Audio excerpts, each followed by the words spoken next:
انتہائی قابل صد احترام میرے محترم مقدم معزز سامعین حضرات، یکم محرم یوم شہادت ہے، خلیفہ ثانی لا ثانی امیر المومنین خلیفۃ المسلمین سسر رسول داماد بطول حضرت سیدنا و مولانا و مرشدنا حضرت عمر فاروق رضی اللہ تعالی عنہ کا اس حوالے سے چند معلومات آپ کی خدمت میں، لیکن آپ حضرات کی پوری توجہ چاہیے۔ توجہ کے لیے ابھی مولانا بات کر رہے تھے، جماعت والوں کا حوالہ دے رہے تھے، تو جماعت والوں کے ہاتھ تعلیم کے آداب میں سے یہ ہے کہ یا کتاب کی طرف دیکھا جائے اور یا تعلیم کروانے والے کی طرف دیکھا جائے۔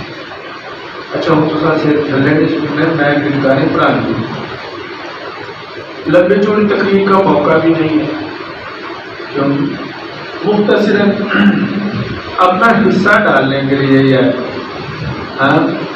کہ کل قیامت والے دن ہم بھی یہ کہہ سکیں کہ یا رسول اللہ صلی اللہ علیہ وسلم آپ کے سسر ابا جان کے ساتھ ہمیں بھی محبت ہے۔ اس کے لیے ذوق شوق توجہ بھی، دھیان بھی۔ یہ جو گونگا ہوتا ہے نا، جو گونگا انگلش میں اسے کیا کہتے ہیں؟ ڈیف۔ آپ نے فوکس کیا ہوگا وہاں ڈائمنڈ اجتماع کے موقع پر بھی، مرکز میں بھی، جہاں گونگے بہنے بیٹھے ہوتے ہیں وہاں پہ کان بنا ہوتا ہے۔ آپ نے دیکھا کبھی دیکھا وہاں کان بنا ہوتا ہے۔ اچھا یار یہ تو بولتا نہیں، تم زبان بناؤ، تم نے کان کو بنا دیا یہاں۔ بات یہ ہے کہ کان اس لیے بنایا ہے کہ یہ سنتا نہیں، اس لیے بولتا نہیں۔ یہ سنتا نہیں ہے اس لیے یہ بولتا بھی نہیں۔ ایک بچہ ہے، میں نے اسے کہا پانی لے کر آؤ، اس نے سنا ہی نہیں، وہ عمل کیسے کرے گا؟ اور دوسرے بچے کو میں نے کہا کہ پانی لے کے آؤ، اس نے سن لیا، وہ فوری جائے گا پانی لے کر آئے۔ معلوم یہ ہوا کہ آپ سننے کا حق ادا کر دیں، عمل کی توفیق اللہ پاک دے۔ بھائی صاحب بات بالکل صاف ہے کہ اگر آپ سننے میں کوتاہی کریں گے تو سمجھنے میں، عمل میں بھی کوتاہی آئے گی۔ جیسا کہ وہ گونگا بہرا، ایک بچہ ہے، اس کو میں نے کہا پانی لے کر آؤ، وہ دودھ لے کے آ گیا، ہم کیا کہیں گے؟ تم نے بات دھیان سے سنی نہیں، اس لیے تم نے عمل نہیں کیا۔ تو آپ بھی سنیں گے انشاءاللہ۔ اور یہ وقت کی ضرورت ہے حضرات صحابہ اکرام کا تعارف۔ پڑھا لکھا طبقہ ہے ماشاءاللہ، ہر آدمی دور ویسے بھی ذرا روشنی کا چل رہا ہے، ہر آدمی یہ چاہتا ہے کہ ہمارے پاس معلومات ہو، لیکن معلومات صحیح ہونی چاہیے ہمیں۔ کیوں جی؟ معلومات اگر غلط علم آپ کے پاس ہوگا تو دیکھو، جاہل صرف اسے نہیں کہتے جس کے پاس علم نہیں ہے۔ آپ نوٹ کریں میری بات کو، جس کے پاس علم نہیں اسے ہی صرف جاہل نہیں کہتے مولانا، بلکہ جس کے پاس علم ہے لیکن غلط ہے اسے بھی جاہل کہتے ہیں۔ میں مثال دے دیتا ہوں، یہ ڈیسک ہے، ایک بھائی سے میں نے پوچھا یہ کیا ہے؟ اس نے کہا کہ مولانا مجھے تو نہیں پتا۔ تو وہ کیا ہوا؟ اس سے کیا ہوا؟ جاہل ہوا۔ کیا ہوا اس سے؟ دوسرے سے میں نے کہا، مثلا زید سے میں نے کہا کہ بھائی یہ کیا ہے؟ وہ کہتا ہے یہ کرسی ہے۔ علم تو ہے لیکن کیا ہے؟ یہ بھی جاہل ہے۔ حضرات صحابہ اکرام کا تعارف اور وہ درست طریقہ سے، اور یہ وقت کی ضرورت ہے۔ حضرت عمر فاروق رضی اللہ تعالیٰ عنہ کون تھے؟ میں نے عرض کرنا ہے آپ کے سامنے ان کے چند ایک خصائل، چند ایک عمر فاروق شخصیت ایسی ہے جو بچہ بچہ جانتا ہے. ہم اپنے بچوں کے نام عمر کے نام پہ رکھتے ہیں. ہر دوسرے بچے کا نام ماشاء اللہ عمر ہوتا ہے, ہر تیسرے بچے کا نام عمر ہوتا ہے. مسائل خوب مختصر, لیکن 2-3 باتیں میں نے آج آپ کی مجلس میں ایسی عرض کرنی ہے کیونکہ شاید دل کی طرف شاید ہماری توجہ کم ہوگی, میں یہ نہیں کہتا لیکن شاید کم ہو. حضرت سیدنا عمر فاروق رضی اللہ تعالیٰ عنہ جو تھے سرکار دو عالم صلی اللہ علیہ وسلم کے بڑے قریب تھے, تعلق کے اعتبار سے بھی رشتے کے اعتبار سے, اور رشتے بھی ایسے کہ بڑے قریبی رشتے. سرکار دو عالم صلی اللہ علیہ وسلم کے ساتھ گویا کہ آل رسول اہل بیت کے ساتھ عمر فاروق رضی اللہ تعالیٰ عنہ کی 4 طرح کی بڑی رشتے داریاں تھیں. ہاں جی, ہم نے آج تک شاید یہ سنا کہ دوسرے رسول تھے, نہیں, 4 بڑی رشتے داریاں بڑی. ابھی میں آپ کو بتاؤں گا تو آپ کہیں گے یار اتنے بڑے تو بندے کو نہیں. 4 بڑی رشتے داری.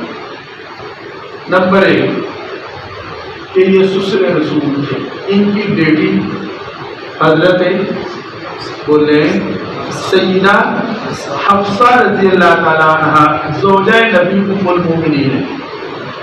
نمبر 2 8ویں پشت پر جا کر سرکار دو عالم صلی اللہ علیہ وسلم اور حضرت عمر فاروق رضی اللہ تعالیٰ عنہ کا جو نسب تھا وہ مل جاتا ہے. گویا کہ 8واں دادا کوئی اتنا فرق نہیں ہے. گویا کہ 8واں جو دادا تھا وہ سرکار دو عالم صلی اللہ علیہ وسلم کا اور سیدنا عمر فاروق رضی اللہ تعالیٰ عنہ کا ایک ہی تھا. نمبر 3 بڑی اہم رشتہ داری اور آپ حضرات کی پوری توجہ, اور آپ مخالفین کو اگر کوئی آپ کے ساتھ بات کرے تو آپ اسے یہ رشتہ بتا کر اس کا منہ بند کر دیں گے انشاءاللہ, کیونکہ یہ رشتہ ایسا ہے کہ جس کا نہ اپنے انکار کرتے ہیں نہ بیگانے کرتے ہیں. یہ رشتہ ایسا ہے کہ جس میں جو ہماری کتابوں میں بھی لکھا ہوا ہے, بیگانوں کی اوروں کی دشمنان صحابہ کی کتابوں میں بھی لکھا ہوا ہے. وہ رشتہ یہ ہے, حضرت علی المرتضیٰ رضی اللہ تعالی عنہ اور حضرت فاطمہ رضی اللہ تعالی عنہا, ان دونوں کے ہاں ایک بیٹی پیدا ہوئی جس کا نام تھا ام کلثوم. کیا نام تھا اس کا, بولے ام کلثوم. یہ ام کلثوم صرف علی کی بیٹی نہیں ہے, کیونکہ حضرت علی نے بڑی شادیاں کی ہیں, بڑی شادیاں کی انہوں نے. حضرت فاطمہ کی زندگی میں تو کوئی شادی نہیں کی, لیکن ان کے بعد بڑی شادی ہے ماشاءاللہ. تو کوئی یہ نہ سمجھے کہ یہ علی کے بیٹے ہیں, نہیں, یہ علی اور فاطمہ, حضرت فاطمہ کے بطن سے پیدا ہونے والی یہ بچی ہے, یہ بیٹی ہے جس کا نام ہے ام کلثوم. آپ حیران ہوں گے کہ علی اور فاطمہ کی بیٹی ام کلثوم, ان کی شادی ہوئی تھی حضرت عمر رضی اللہ تعالیٰ عنہ کے ساتھ. تو جی دسو اتنا قریبی کوئی ہو سکتا ہے؟ لوگ کہتے ہیں کہ حضرت عمر نے ایسے کیا, وہ بیٹی کا رشتہ دینا ہے, تسی آتے ہو کہ ایسے کیا. اور یہ ساری باتیں تاریخی مزے کی بات, تاریخ ہوتی ہے. تاریخ کیا ہوتی ہے؟ تاریخ مؤرخ کے ذہن کی عکاس ہوتی ہے. جیسا مؤرخ ہوگا ویسے تاریخ لکھے گا. میں آپ کو مثال دیتا ہوں, یہ پی ٹی آئی کا دور تھا. اب پی ٹی آئی کے دور میں کچھ پی ٹی آئی مخالف, کچھ پی ٹی آئی کے حمایتی. اب آپ مجھے یہ بتائیں, جو حمایتی ہے وہ تو پی ٹی آئی کی تعریفیں ایسے کرے گا, یہ کیا, وہ کیا, یہ کیا, وہ کیا, اور جو مخالف ہے وہ کیا لکھے گا؟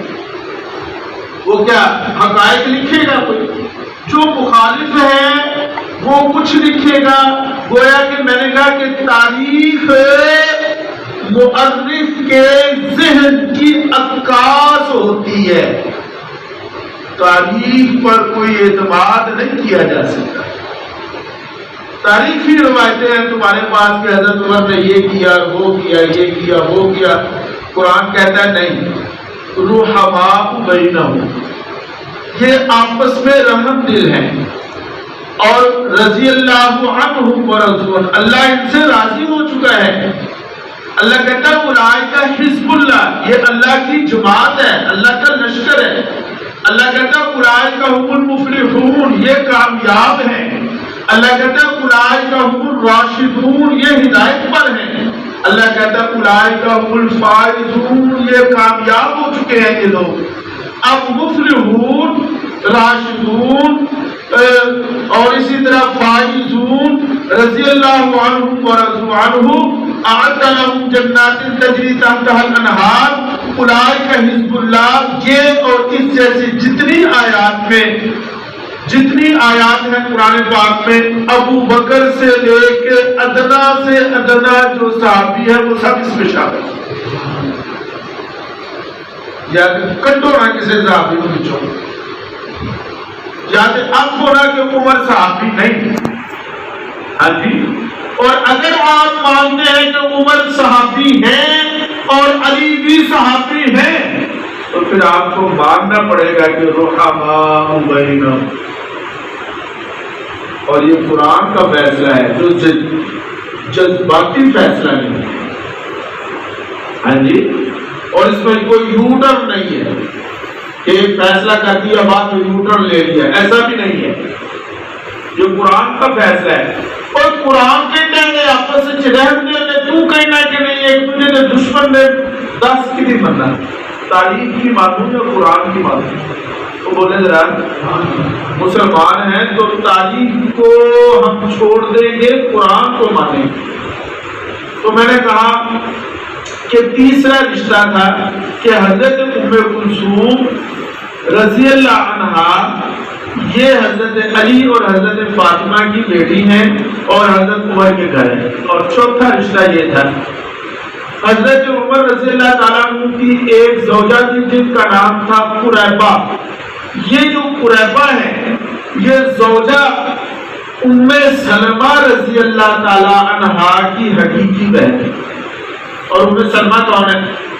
ام المومنین آپ صلی اللہ علیہ وسلم کی زوجہ، تو ام المومنین ام سلمہ رضی اللہ عنہا کی حقیقی بہن جن کا نام قریبہ تھا، یہ جو قریبہ ہے یہ حضرت عمر کے گھر ہے، اس اعتبار سے حضرت عمر سرکار دو عالم صلی اللہ علیہ وسلم کے کیا لگے؟ اب زلف بھی ہو گئے۔ تو اب یہ 4 رشتے ایسے ہیں جن کی وجہ سے میں نے کہا کہ یہ انتہائی قریب تھے۔ حضرت عمر فاروق رضی اللہ تعالیٰ عنہ 40ویں نمبر پر مسلمان ہوتے ہیں، لیکن یہاں پر ایک اور انتہائی اہم مسئلہ ہے جس میں ہمارے ہاں بڑی کوتاہی پائی جاتی ہے، قبول اسلام کے بارے میں۔ آپ نوٹ کر رہے ہیں بات؟ حضرت عمر فاروق رضی اللہ تعالیٰ عنہ مسلمان کیسے ہوئے؟ حضرت عمر فاروق رضی اللہ تعالیٰ عنہ مسلمان کیسے ہوئے؟ تو بچے کی زبان پر یہ ہے کہ گھر سے تلوار لے کر نکلے کہ آج میں قصہ ہی مکا دینا ہے، اور رستے میں ایک صحابی ملے، انہیں آخیا کدھر؟ میں ادھر کی جاننے اپنے گھر کی خبر لے، گھر چلے گئے، وہاں بہن کو دیکھا، بہنوئی کو دیکھا، قرآن پڑھ رہے تھے، مسلمان پڑھ رہے تھے، مارنا شروع کر دیا۔ وہاں پر سورہ طٰہٰ کی تلاوت کی گئی، دل پہ اثر ہوا، کہا مجھے بھی دکھاؤ، کہا پہلے کلمہ پڑھو، مسلمان ہو، وہ کلمہ پڑھے مسلمان ہو گئے۔ نہیں، ایسا نہیں۔ حضرت عمر فاروق رضی اللہ تعالیٰ عنہ کے اسلام قبول کرنے کا یہ واقعہ بالکل جھوٹا ہے۔ نہیں یار، انجھے لوگ نہیں سر کہتی ہیں اٹھن یار، اج دے اسی غیر گزرے دور دے وچ اپنی بیٹیاں دے ہاتھ اٹھانا اپنے واسطے آر سمجھنے، سمجھ ہے کہ نہیں سمجھ؟ ہم اپنے بہنوئیوں کی عزت کرتے ہیں. آج کے اس دور میں تھوڑا کی خیال ہے کہ وہ دور جو تھا شرفاء کا، اس دور میں وہ لوگ اپنی بہنوں کو مانتے تھے؟ اور آپ حیران ہوں گے کہ اس روایت کو بھی گھڑا گیا اور اس کو اتنا پھیلایا گیا کہ آج ہر دوسرا بچہ یہ کہتا ہے عمر مسلمان ہوئے پہلے قتل کے ارادے سے نکلے تھے پھر مسلمان ہوئے. نہیں بھائی، آپ نوٹ کریں گے میری بات کو، اور میں حوالے کا ذمہ دار ہوں. میں نے جو یہ کہا کہ یہ واقعہ جھوٹا ہے، من گڑت ہے، ایسے نہیں کہہ دیا. اس روایت کی 2 سندیں ہیں اور دونوں سندوں میں قاسم بن عثمان بصری ہیں، اور قاسم بن عثمان بصری جو شخص تھا پرلے درجے کا جھوٹا ہے. اور پھر اس روایت کے بارے میں اسماء الرجال جو علماء محدثین ہیں ان کی رائے کیا ہے. چنانچہ اس روایت کو ذہبی نے، مستدرک حاکم نے من گڑت لکھا، میزان الاعتدال نے اس کو ضعیف لکھا. بالکل جھوٹی روایت ہے. نوٹ کر لیں اس بات کو، ذہن میں بٹھا لیں اس بات کو کہ اس روایت کو نقل کر کے بھی صحابہ کی جو ابتدائی زندگی ہے اسے مجروح کرنے کی کوشش کی. یہ جیسا انہوں نے اپنی تینوں اپنی بہن کو فوٹو کٹیا، یہ تو بندہ انجدا سی، انہیں نہ بہنوئی کا دھیان کیتا نہ بیٹی کا. نہیں نہیں نہیں نہیں، ایسا نہیں ہے، بلکہ ان کے اسلام لانے کا اصل واقعہ جو ہے، جو سند کے اعتبار سے بھی انتہائی مضبوط ہے اور جس پر علماء کی رائے یہ ہے کہ یہ واقعہ ٹھیک ہے. اور آپ حیران ہوں گے کہ اس واقعہ کے راوی بھی خود حضرت عمر ہے، یعنی خود بیان کر رہے ہیں کہ میں مسلمان کیسے ہوا. چنانچہ وہ فرماتے ہیں کہ مکہ مکرمہ میں ایک دن میں مسجد میں، مکہ مکرمہ میں بیت اللہ میں آپ صلی اللہ علیہ وسلم بیت اللہ کے قریب نماز پڑھ رہے تھے تو مجھے شرارت سوچی. اس وقت یہ لوگ تنگ کیا کرتے تھے تو میں شرارت کے لیے نا آپ کے قریب گیا. وہ سورت ہے مولانا 29ویں پارے میں سورہ حاقہ، فلا اقسم بما تبصرون، سورہ معارج یا سورۃ معارج ہے، یا میں بھول رہا ہوں تھوڑا سا، یا سورہ معارج ہے، فلا اقسم، سورہ حاقہ، سورہ الحاقہ، وہ ہے سورہ الحاقہ. سورہ الحاقہ کی تلاوت فرما رہے تھے آپ صلی اللہ علیہ وسلم بیت اللہ کے قریب. تو جب حضرت عمر رضی اللہ عنہ کہتے ہیں کہ میں بیت اللہ کی کوڑ میں کھڑا ہو کے سننے لگ گیا. آپ سورہ الحاقہ پڑھتے ہوئے پہنچے اس موقع پر، کہتے ہیں جب وہ الحاقہ بڑے الفاظ، تو میں نے کہا کوئی شاعر ہے. اچھا، یہ حسن اتفاق بھی کہہ سکتے ہیں اسے، اور اللہ کی طرف سے قبولیت بھی کہہ سکتے ہیں کہ عمر کو اللہ نے جذب کرنا تھا، قبول کرنا تھا. کہتے ہیں ادھر میرے ذہن میں یہ آیا کہ یہ بندہ تو بڑا کچھ شاعر ہے. تو ادھر حضور صلی اللہ علیہ وسلم کی زبان پہ تھا وما ہوا بقول شاعر، کہ یہ کسی شاعر کا کلام نہیں. کہتے ہیں جب آپ نے یہ پڑھا وما ہوا بقول شاعر، تو میرے دل میں آیا کہ یار یہ بندہ تو دل کی باتیں بھی جانتا ہے، یہ تو کوئی جادوگر لگتا ہے. تو ادھر سرکار نے پڑھا وما ہوا بقول کاہن، اور نہیں یار یہ کسی کاہن کا کلام نہیں، بلکہ کیا ہے، تنزیل من رب العالمین.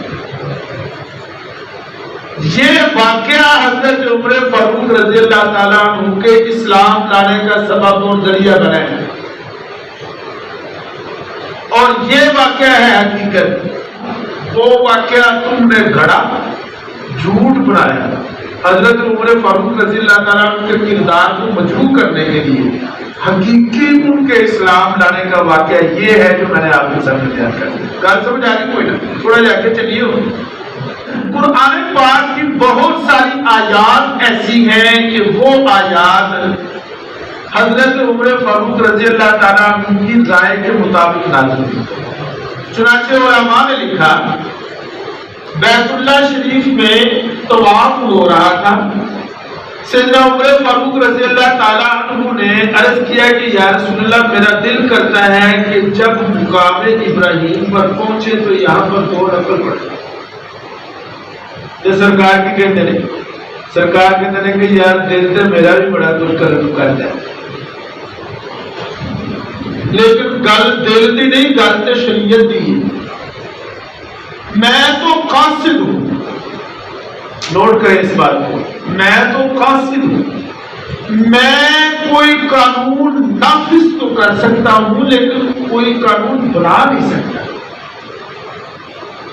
اللہ تعالیٰ نے حضرت عمر فاروق رضی اللہ تعالیٰ عنہ کی اس بات کو لیا اور پھر عمر کی اس رائے کو سجدوں کا روپ دیتے ہوئے قرآن نازل کرتے ہوئے فرمایا وَاتَّخِذُوا مِن مقام ابراہیم مصلی، کہ تم جب مقام ابراہیم پر پہنچو دیر سے 2 رکعتیں پڑھا کرو. مدینہ منورہ میں مسلمان عورتیں جو تھی ابھی پردے کا حکم نازل نہیں ہوا تھا، بکل مار دیا سن. بکل سمجھتے ہو؟ بکل مار دیا سن، لیکن ابھی پردے کا چونکہ اہتمام نہیں تھا، حکم نہیں نازل ہوا تھا، تو دل میں آیا کہ نہیں، یہ مسلمان عورتیں تو شہزادیاں نے، ان کو پردہ کرنا چاہیے. اللہ تعالیٰ نے عمر کی رائے کو زمین سے اٹھایا، آسمانوں پر لے گیا، لوح محفوظ کی سیر کرائی اور پھر وہاں سے قرآن بنا کر، پارا بنا کر، سورت بنا کر، لا اور آرڈر بنا کر جبرائیل کے حوالے کیا اور جبرائیل کے ذریعے قلب مصطفیٰ پر نازل کیا. یا ایھا النبی قل لازواجک وبناتک ونساء المؤمنین یدنین علیہن من جلابیبہن. علماء نے لکھا کہ قرآن پاک میں 22 کے قریب مقامات ایسے ہیں کہ عمر فاروق رضی اللہ تعالیٰ عنہ نے زمین پر بیٹھ کر جو سوچا اللہ تعالیٰ نے اسی سوچ اور رائے کو پسند فرماتے ہوئے قرآن بنا کر لایا. کتنے مقامات؟ تقریباً 22 کے قریب مقامات ایسے. سرکار فرماتے ہیں کہ ہر نبی کا کوئی صحابی ایسا ہوتا تھا جس کے ساتھ فرشتے گفتگو کیا کرتے تھے. میرے صحابہ میں سے عمر ایسا ہے کہ اس کے ساتھ فرشتے گفتگو کرتے ہیں. سرکار فرماتے ہیں، مختصر کر رہا ہوں، سمیٹ رہا ہوں بس. سرکار فرماتے ہیں لو کان بعدی نبی لکان عمر، لوگوں میرے بعد اگر کوئی نبی ہوتا، انا خاتم النبیین، میں آخری نبی ہوں، میرے بعد کوئی نبی نہیں ہے، میرے بعد اگر کوئی نبی ہوتا تو وہ عمر ہوتا. یہ حدیث آپ نے سنی، میں آپ کو تھوڑا سا اپنے انداز میں سمجھاتا ہوں. سرکار فرماتے ہیں عمر تیری استعداد انج دی نہیں یار، نہیں سمجھے. سرکار فرماتے ہیں عمر تیرے کم انج دے. سرکار فرماتے ہیں عمر تیرے افعال ایسے ہیں کہ جن کی وجہ سے نبوت ملتی ہے. سرکار فرماتے ہیں عمر جڑے رستے تو چل گئے یہ رستہ نبوت تک جاتا ہے. سرکار فرما رہے عمر اگر میرے بعد نبی کوئی ہوتا تو پھر تو اس قابل ہے کہ تیرے تے نبوت اترتی اور تیرے تے جبرائیل آندا. معلوم یہ ہوا کہ عمر کی استعداد بھی نبیوں والی ہے.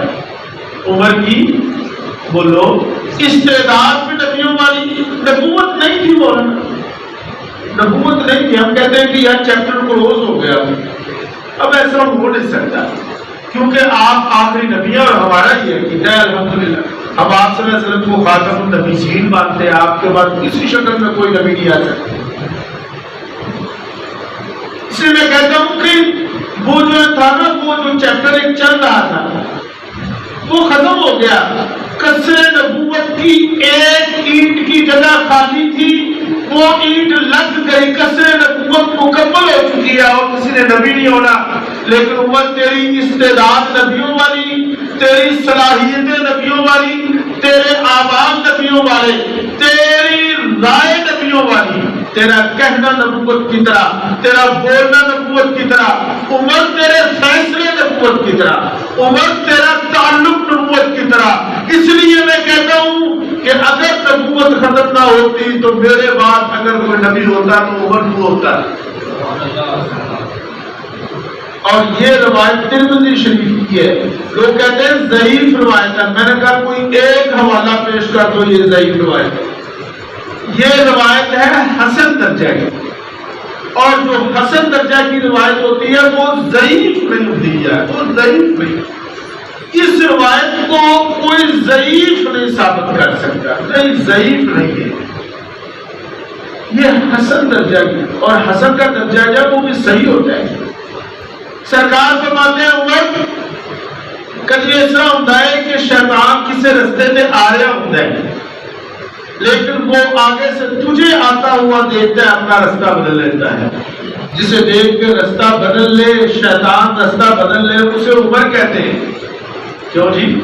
یہ ذرا کچھ پرانی بات ہے، میرا خیال ہے کہ یہ بات ہے 2003-04۔ اللہ پاک نے مجھے موقع دیا حج کا۔ مدینہ منورہ میں ایک دروازہ ہے جس کا نام ہے باب عمر، ہے نا؟ جو ساتھی گئے وہ جانتے ہیں باب جبرائیل، کئی دروازے ہیں، ایک کا نام ہے باب عمر۔ مجھے کسی ساتھی نے یہ کہا کہ کسی ملک کے لوگ ایسے ہیں جو باب عمر کے نیچے سے نہیں گزرتے، کوئی ملک ایسا ہے، اس ملک کے لوگ ایسے ہیں کہ جو باب عمر میں داخل نہیں ہوتے۔ میں نے کہا واہ عمر تیریاں کرامتا، اور میں کہ عمر تو جدو زندہ سے ادو بھی شیطان تیرے نیڑے نہیں سی ہوندا، تیریاں کرامتا تے حالے بھی جاری نے کہ اج بھی تیرا دشمن تیرے دروازے تو داخل نہیں۔ لا الہ الا اللہ۔